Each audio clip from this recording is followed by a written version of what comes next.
เอาเด็กเสิร์ฟขอบใจเนาะเอาทุนหน่อยก็เลยเอาน้ำเป๊ปซี่ไปนี่พี่น้อยจริงๆขอบคุณเบาจันกินน้ำกันเด้อเลยเนาะเอาพึ่งเคยล่าบอกเลยเอาใส่น้องบุตรสบาพาเพลินขึ้นไปจักเทื่ออะไรเพื่อนนี่สองสามเทื่อเลยบ่มื้อนี้ฮะนี่เลยสบายดีเนาะอู้ยขยะเพิ่นก็นั่งพิงไผเนาะยังไงนี่ปลาดุกบ่โอ้ยปลาดุกอินเทลปลาดุปลาคอแต่มื้อนั้นมันบ่พอนี่นี่ลายอยู่เนาะเราย่านบ่นี่คือจับไปใกล้ถ้าจะมาใกล้ๆมึงอยู่เนาะมันบ่ได้ยินเสียงมันเป็นจังหน่อยเนาะเราทราบว่าท่านได้กินข้าวเช้าบ่นี่ยังบ่ทันได้กินโดยแล้วรถถอยออกพี่น้อยเนาะข่อยไม่ข่อยมันบ่ได้ยินนะเนาะพี่น้อยเนาะไปคิดแต่ภาพมาตอนเช้ากับพี่ละอยู่บ้านซองเฮือนซานของน้องบุตรสบาพาเพลินเด้อพี่น้อยเนาะเนาะทางนั้นเฮ็ดจังเด้คนเอาลูกกลัวอยู่พี่น้อยเนาะโอ้ยยังหนาวอยู่ได้พี่น้อยเนาะมือก็สิสั่นๆเอามาพอดีเข้ามาบ้านน้องบุตรก่อนเลยพี่น้อยเนาะแต่เช้ามื้อนี้เนาะมาเมื่อวานนี้มันค่ำแล้วทางมาเพิ่นก็เลยแวะอยู่แต่ว่าบ่ได้เก็บภาพบรรยากาศให้ปะลุงเพิ่นพี่น้อยเนาะนี่โอ้บันไดเพิ่นก็คักอยู่ได้นี่เนาะใช้น้องบุตรใช้เนาะ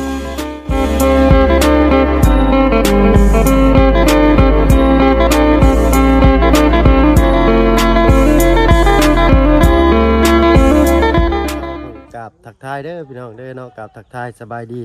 ผู้ใหญ่ใจดีแหละ FC เบิร์ดทุกท่านที่เข้ามารับชมช่อง YouTube บ่เพิ่งเคยหลายคือเก่าเนาะบ่ว่าฝั่งไทย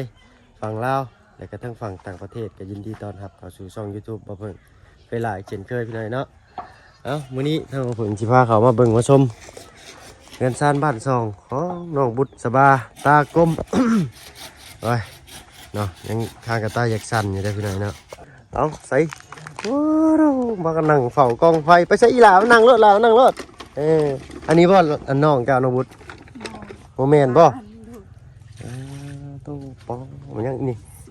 เด้อสบายดีเนาะอู้ยขยะเพิ่นก็นั่งพิงไผเนาะปลาลุดปลาหลาดปลากระทิงเนาะทางฝั่งไทยเพิ่นเอิ้นปลากระทิงโอ้เอามาได้อันนี้ฮะใส่เป็ดใส่มองใส่ยัง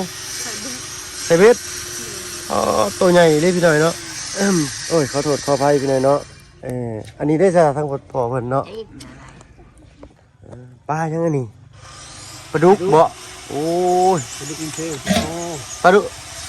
ปลาคอแต่มื้อนั้นมันบ่พอนี่ปลาดุกน้ำเช่บ่พอนี่น้ำเชมันเป็นปลาดุกเลี้ยงบ่แม่นโอ้โตไปได้มาแนวใดนี่บ่อันปลานี่ไปได้มาแนวใดเฮ็ดใส่เบ็ดเอาบ่เบ็ดคือกันโอ้ต้องไปใส่พอปิ่นหัวขึ้นมาเบิ่งอยู่แม่นอยู่ปลาดุกอีหลีพี่น้อยเนาะตัวใหญ่เด้นี่ฮะปลาดุกไม่ไข่พร้อมเนาะเอาเนาะมื้อนี้เข้ามาบ้านสองเงินซ่านของลุงบุตรสบาพาเพลินเพิ่นพี่น้อยเนาะบ่มีหยังติดไม้ติดมือมีแต่แหละเนาะร้อยก็บ่ได้เอาเข้ามาให้สร้างมันซั่นมีแต่น้ำเขียวล่ะในกระตารถเอาไว้เนาะกับน้ำก้อนพร้อมเนี่ยมายินสิสร้างเพิ่นกินมื้อบ่หนาวบัดมื้อบ่ร้อนบัดเอาแนวเย็นๆมาให้สร้างเพิ่นเนาะ เอาว่าคือย่างด้วยได้เอ้ยซั่นน่ะนะคือบ่หาวบ่หันแท้มื้อนี้ แซวน้องเพิ่นพี่น้อยเนาะละเลยเอานี่แหละไม่ทั้งสร้างเพิ่นเนาะคนอื่นเดี๋ยวเพิ่นสิมีเอ็มร้อยมาให้เฮาน้ำเคี้ยวเลยตอนนับเนาะ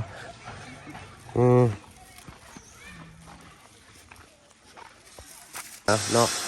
ไว้รุ่นทุนหน่อยพี่น้อยเนาะเอาน้ำเคี้ยวนี่แหละมาแบ่งทั้งสร้างเพิ่นกินมันจังคู่กันเนาะน้องเนาะโอ้ยเป็นอะไรคือยืนบิดอยู่เถอะมาพี่เนาะจอกมีบ่ล่ะจอกมีบ่เอาจอกมันยินทั้งไอ้สร้างมันยินน้ำมึงอยู่ฮะเนาะแล้วได้บาทนี่เซ็ตเนียมหนาเนียมล้างเลยคอยเช็ดได้ก่อนดีเราอ่ะเนาะเอาเนาะอบยิ้มไปเราก็ได้เนาะดีใจบ่ล่ะเนาะมาเบิ่งทางสร้างเพิ่นก่อนเนาะจะคนได้มื้อนี้จะคนจะมาครบ4โอ้โดยเนาะคาเวียก2คนโดย เฮ็ดเสียงดังพี่น้องเนาะเพิ่นเขาใกล้บ่ได้บ่มีแนวอันบ่มีไม้เหมือนกันซะเนาะกินข้าวกินน้ำมาแล้วบ่เนาะสร้างเขานี่ กินแล้ว โดยเอ๊บเป็นเฮ็ดอันนั้นได้นี่เพิ่นเอิ้นแรงวันอ้ายนี่ฮะอันเนี้ยตบแต่งเพิ่นเอิ้นเชิงกอบพนักเนาะ พนักมัน อันลีนพนักหรือมันยังเพิ่นเอิ้นนี่ฮะ ดินพนัก ลีนพนัก โดย โอ้ยเนาะ เพื่อนก็ไม่ลีนคือกัน โดยคนก็ยังมีหน่อยเนาะเอาสั่นเลยพี่น้องน้ำมือก็ได้กินกาแฟเข้าไปโดดเป็นไปลายต่างวันนี้แต่เช้าก็ได้เนาะ เช้ากินแต่เฮิงเลยกาแฟก็ได้พี่น้อยเนาะกินมาบัดนี้สั่นซะเอาใช้ทางนั้นได้แต่บ่เนาะไอ้สร้างเพิ่นอยากจะได้นี่โอ้เพิ่นหากินมานเนาะประตูเพิ่นนี่เนาะ มานแต่ละเช้าคนใดตลอดเลย เพิ่นคำแข่งค้าเพิ่นบ่เป็นหยังนี่เพิ่นคือสิหากินเก่งว่าเนาะ หมอเพราะว่าเห็นเพิ่นมีรอบใส่ปลามีเบ็ดมีมองโอ้ยหลายอย่างพี่น้อยเนาะการ คนดูมันเนาะ เนยคนดุคนมันว่าซั่นซะเอ้าเนาะลีดพนัก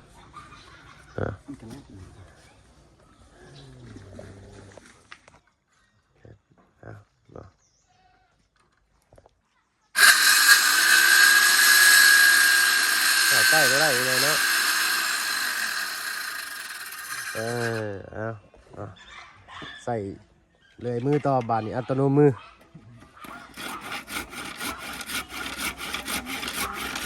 เอาเด็กเสิร์ฟ ขอบใจเนาะเอาทุนหน่อยก็เลยเอาน้ำเป๊ปซี่ไปนี่พี่หน่อยถึงทั่วถึงกันเดี๋ยวให้เพิ่นซอยซะก่อนขอบคุณเบาจันกินน้ำกันเด้อเลยเนาะบ่าวบุญกับบ่าวจันยังทันมาอันนี้บ่าวพึ่งเคยลาเด้อหน่อยเนาะเบาพึ่งเคยลาบอกเลย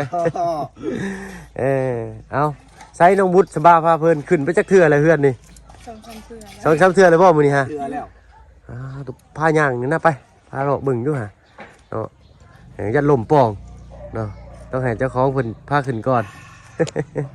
สนใจแต่เช้าแล้วหน่อยเนาะ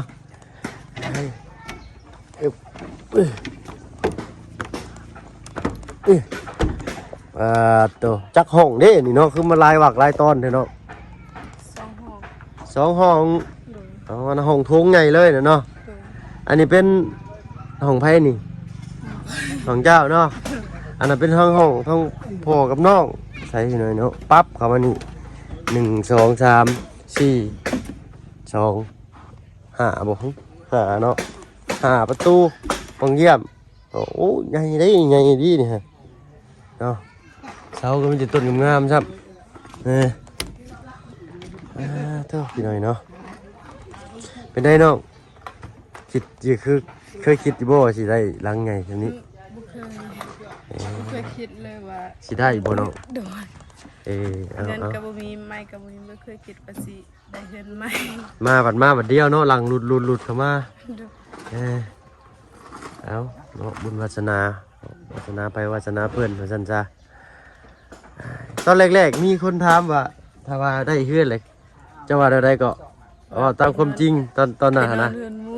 ไปนอนเฮือนหมู่คือว่าจังว่าไปนอนเฮือนหมู่เนาะเป็นไดนั่นยังบ่คิดว่าสิยังบ่ร้อยเนาะว่าสิได้แท้บ่นะก็เลยบ่กล้าว่าสิอยากอยู่กับเจ้าของเนาะเอาบ่ติน้องเพิ่นแล้วพี่น้อยเนาะความรู้สึกแรกที่พวกอ้ายเข้ามาตอนเจ้าอยู่กับทางน้องเพื่อนน้องหัวนะในความรู้สึกน้องว่าแนวใดเป็นแนวใดแบบว่ามาแบบมาตัวบ่หรือว่าแนวใดบ่หรือว่าเขาเจ้ามายังดีสิบ่คิดในความคิดแบบใดคิดอยู่ว่าสมัยมาอันนั้นมาดีเลยเนาะถึงหน้าสิคือโจรเด็กก็มาดีอยู่เนาะโดยอีกพี่น้อยเนาะเอ้าบ่คิดว่าสิสมัยเนาะเคยมีคนเข้ามาเฮ็ดแบบนี้อยู่บ่เนาะบ่เคยเขาทีมงานอื่นก็บ่มีบ่โดยมีแต่ตอนนั้นอันนั้นมีแต่เบาบิลลี่นั่นน่ะเนาะพี่น้อยเนาะเพิ่นก็เข้ามาอยู่เนาะบ่แม่นเฮือนเบากิโต้เห็นบ่เพิ่นเฮ็ดโดยเดี๋ยวนี้เบากิโต้เพิ่นจักไปไสเนาะโดยเปิดอยู่บ้านห้วยฮอกเปิดเสียงอีกนิดนึงล่ะ เอา โอ้ยสั่นทั้งหนาวอันนี้ก็ได้เนาะกินข้าวแล้วบ่มื้อนี้กินข้าวแล้วบ่ ยัง สิไปไสมื้อนี้กะว่า บ่ได้ไปไสว่าอันนั้นถ้าสุ่มเบาบ่จันบ่วนอันนั้นว่าสิเอามาสักที อ๋อเพิ่นสิสั่งสังกะสีเข้ามามื้อนี้ โด เนาะ ย โอ้ดีใจนำหน่อยเนาะได้อันทางอาการตัวพ่อดีขึ้นหรือบ่ ดีขึ้น เพิ่นกินยาตัวใดถูกกินทางไม้ตัวใดถูกเนาะ กินยาตัวนั้นยาตัวพอ โอ้ ทางฝั่งไทย พอทางฝั่งไทยเพิ่นส่งมาให้ โดย เพิ่นส่งมาให้ซื้อบ่หรือว่าเจ้าเพิ่นส่งมาเป็นยาเลย อันนั้น มันเป็นชื่อ หักไม้ อ๋อเป็นหักไม้ โดย เนาะใครแน่ขึ้นเลยเนาะ โดย พ่อเจ้าหากินมานเนาะ โดย อ๋อเราได้ปลาตัวใหญ่หนึงขึ้น พ เล อย เนาะ บ่ได้ไปแล้วน้องไปหา เจ้านี่ไปหา น้องสาย น้องชาย โดย ได้ปลาที่นี่มันได้เดี๋ยว ปลาแลกปลายังก็เอิญ ปลารสปลาแหลดปลารสปลาหลาดเป็นปลาแหลดเด้อเนาะเด้อเนาะทั้งฝั่งไทยเพิ่นสิเอิ้นว่าปลากระทิงโตลายๆหั่นน่ะเนาะปลารสก็สิโตน้อยบ่มีลายปลากระทิงก็เป็นปลาคือปลารสแหละแต่ว่าตัวใหญ่เนาะโอ้ ปลาสิเฮ็ดให้สมไอกิน อืม คันสมไอบ่ เลย อยากกินอยู่นี่ก็กินอยู่กันโซ่ไว้ กินอยู่เฮือนน้องหัว เลย โอ้ยเนาะกินอยู่นี่แหละจังพร้อมหน้าพร้อมตาเนาะผู้แลถ้าทั้งลุงกับบ่าวบุญเพิ่นเข้ามาพุ่นละพี่น้อยเนาะถ้าบ่เพิ่นก็แวะเวียนเข้ามาซะก่อนเนาะจังหน่อยสิแล่นขึ้นเวียกอันนี้ไปอันถามมึงกระทางน้ำซื่อเนาะไปเลาะเบิ่งกระทางน้ำเช็คราคาก่อนได้จังซื้อเนาะ เงินหลวงพ่อนี่ก็เรียบร้อยแล้วข่อยเนาะได้อันปัดหน้าห้านใช่หนี่เพิ่นได้นี่เนาะ เอาไปพี่หน่อยเนาะใช่น้องย่างว่าทางนี้เบิ่งอยู่ฮะยังมันคืนเจ้ายังไปนอนอยู่เฮือนน้องบุกน้องหัวคือเก่าวะล่ะยังไปนอนอยู่เฮือนน้องหัวคือเก่าเอาอดเอาเด้อล่ะเด้อเนาะเจ้าหน่อยก็แล้วแหละนี่เนาะโอ้ใหญ่เด้เฮือนเจ้านี่หลังใหญ่ยอมรับเลยพี่หน่อยเนาะเอาตอนนี้เนาะมีทางผู้ใหญ่เพิ่นสมทบมาก็ครบเบิดเลยบ่เนาะยังขาดยัง มันขาดไม่เชล่า ยังขาดผนังเนาะไม่เชื้อราโอ้ขนาด แล้วก็ประตูปมเยี่ยม ใบประตูโดยเนาะยังขาดใบประตูปองเยี่ยมกับใบประตูใบวงกบกับใบประตูใหญ่เนาะบ้านเอิ้นใบประตูแล้วก็ไม่เชื้อราเนาะโอ้เอาค่อยเป็นค่อยไปเนาะมีแต่คำว่าบ่มีแท้ๆก็มีแต่เข้าป่าพู้นแล้วตัดเอาใบกล้วยมาปิดเอาก่อนเนาะคืออยู่บ่จ้ะวะบ่คือเนาะ บ่มี เอาขันมาได้ก็จังรุ่นเมืองน้องกันอีกทีหน่อยเนาะใต้เป็นประจักษ์พักฮะ ตอนแรกนี่อันนั้นเรือมักแปลงก็ท เรื่องหมักแตงเหนื่อยมื้อนี้อากาศบ่ร้อนบ่หนาวอึมครึมอยู่พี่หน่อยเนาะเมื่อวานนี้ขึ้นมากับพอดีฝนลงเม็ดหน่อยหนึ่งเด้เมื่อวานนี้เขามาอยู่แต่ว่าบริเวณทางนอกเพิ่นเนาะเห็นดิบ่พากันย่อรถลงแต่รถใหญ่ ำเห็นอยู่ โอ้ยแนมหางวกใส่งวกขวาลงบุดไปใช่เด้ว่าสิให้เพิ่นม่านแบกรถลงให้ว่าสิมาให้พากันเอาลงน่ะ4คนน้องบุดเฮ็ดผู้เดียวเนาะจับฉิดปึบตุกตุ้ยแล้วแหละหาได้กันเนาะ น้องก็เหมือนจะอาบน้ หาก็มาแต่อาบน้ำ ำจันเลย เลยเนาะเอาเนาะรุ่นเบิ่งว่าสิมีหยังมาเพิ่มเติมอีกทางบ้านน้องบุดสบาพาเพิ่นเนาะตอนนี้ยังขาดไม้เชื้อรากับใบประตูเนาะอะไรก็มีหยังอีกบ่เนาะคิดเบิ่งคักอยู่ มีลายอยู่ มีหลายอยู่เนาะเราย่านบ่นี่คือจะไปใกล้ถ้าจะมาใกล้ๆมึงอยู่เนาะมันบ่ได้ยินเสียงมันเป็นหยังหน่อยเนาะโทรศัพท์มันบ่มีไม้เสียบตูดมันถ้าว่ามีไม้เสียบตูดมันก็สิได้ยินอยู่พี่น้อยไม้ยังมีแต่ว่าตูดของเสียบเข้ากับโทรศัพท์นั่นมันพังได้3อันได้นี่3ก็คือ2เนาะของบ่บุญอันหนึงของจะของมากับไม้อันหนึงแล้วก็ของบ่บุญอีกอันหนึงเนาะแล้วก็มีของไผอีกเด้ออันหนึงเนาะ บ่มีเนาะมีแต่ของบ่บุญของพระราชทานอันนี้ก็ได้เนาะ เอาจักไอ้สิว่ายังไอ้ลืมหรือกินอีกหน่อยเนาะ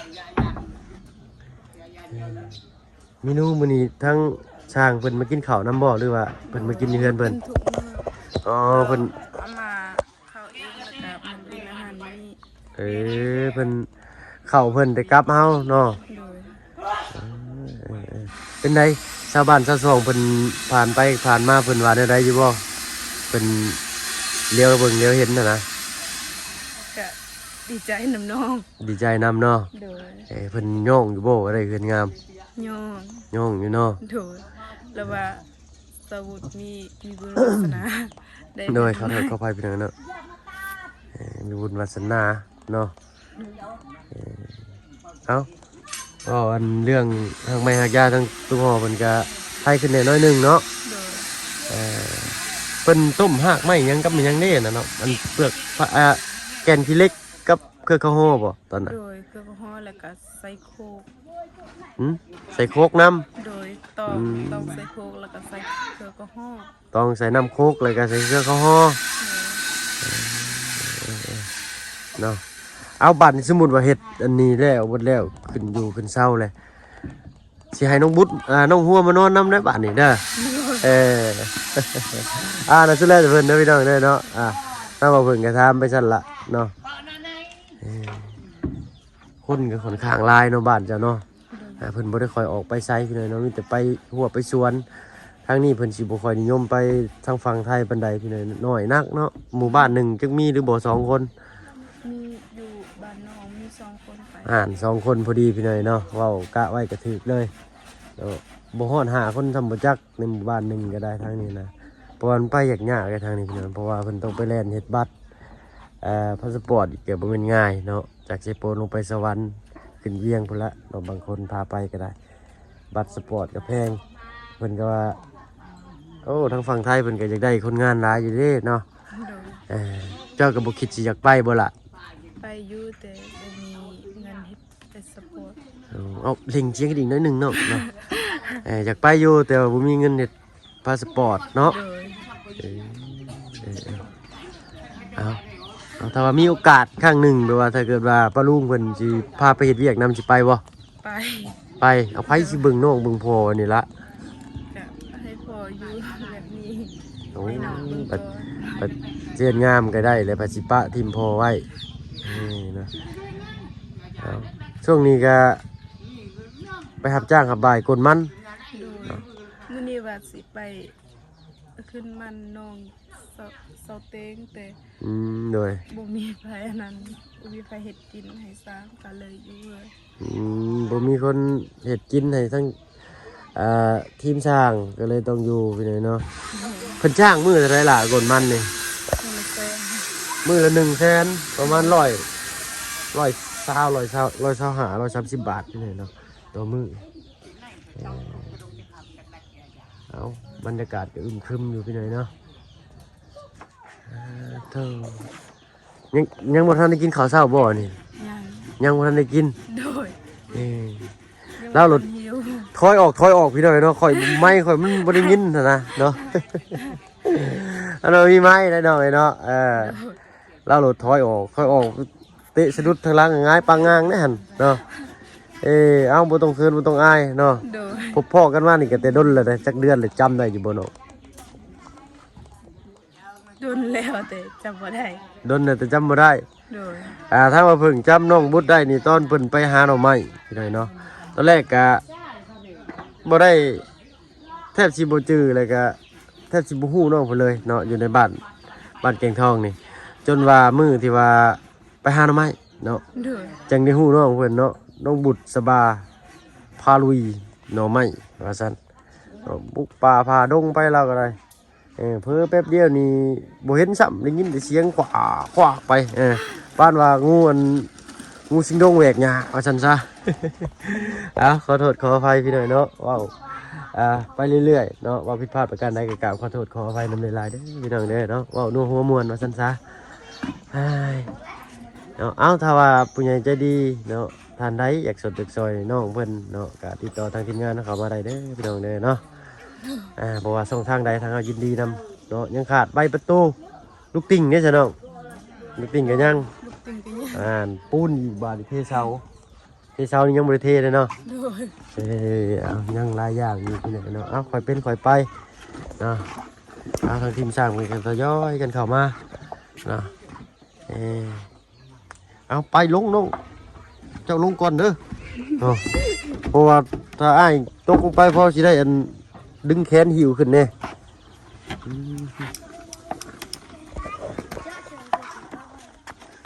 โอ้ยเอาลงบันไดทางนี้นี่ตาญาติยามันเงือบหนาลงไปเลยอึ๊บเอามือนี้เพิ่นโอ้มือนี้สิเทเลยบ่อันนี้อ้ายบันไดนี่นะสิเทเลยบ่นี่ จากว่าทันมี อ๋อถ้า มีสว่างมีทราย ทรายหินเนาะ โดย ถ้าทรายถ้าหินเลยก็สิมั่งเนาะเกินสอบหนึ่งโอ้สอบครึ่ง2สอบบ่ได้นี่2สอบเนาะพอดีอันก็เทบาเสาไปเลยเอาพี่หน่อยเนาะเอามืดครึ้มมื้อนี้ก็ได้อ้ายพอโตลำลาไปทางอื่นก่อนเนาะพบพรคลิปหน้าสำหรับคลิปนี้ไปละเนาะสบายดีจ้ะ แล้วผมกินข้าวกันหรอ โอ้ยเอาเลยน้องหลายเนาะยังสิเล่นไปเวียกอยู่นี่เนาะสิไปเฮ็ดสีท่าสร้างบ่เป็นสร้างท่าสีจะหน่อยนี่เนาะ เอาไปเวียกทางอื่นก่อนขอบมุกขอบใจหลายๆไว้โอกาสหน้าฟ้าใหม่สิมานั่งปั้นเข่าคำใหญ่ๆนำน้องเพิ่นพี่หน่อยเนาะเอาก็มีแต่ทางเจ้าหน่อยกับทางลูกจันทร์กับทางบ่บุญสารวัตรเพิ่นเข้ามาพี่หน่อยเนาะเพราะว่าทางบ่เพิ่งแล่นไปเวียกบ้านน้องต้นกล้าก่อนเนาะเอาสำหรับคลิปนี้ไปแล้วพี่หน่อยเนาะอยู่ดีมีแฮงเบิดสุขสุขคนที่เข้ามาหามาชมช่อง YouTube บ่เพิ่งเคยหลายคือเก่าเนาะว่าฟังไทยฟังลาวก็ดีอกดีใจเนาะเข้ามาหามาชมช่อง YouTube บ่เพิ่งตลอดมาเอาสำหรับคลิปนี้ไปแล้วพี่น้องสบายดีจ้ะ